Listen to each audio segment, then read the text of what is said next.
غوث پاک کی کرامت. حضرت سیدنا شیخ مکارم رحمت اللہ تعالی علیہ کا بیان ہے، ایک دن میں بغداد میں حضور سیدنا غوث اعظم علیہ رحمت اللہ اکرم کے مدرسے میں بارگاہ غوثیت میں حاضر تھا کہ اتنے میں ہمارے قریب سے ایک تیتر اڑتا ہوا گزرا. میرے دل میں حلوے کے ساتھ تیتر کھانے کی خواہش پیدا ہوئی، لیکن میں نے زبان سے اس کا اظہار نہ کیا.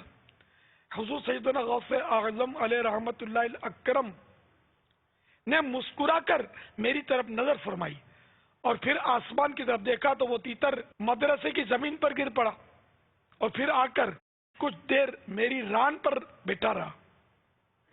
حضور سیدنا غوث اعظم علیہ رحمت اللہ اکرم نے ارشاد فرمایا، اے مکارم، تم نے جس کی خواہش کی تھی وہ لے لو، یا پھر اللہ عز و جل تم سے حلوے کے ساتھ تیتر کھانے کی خواہش کو دور فرما دے گا.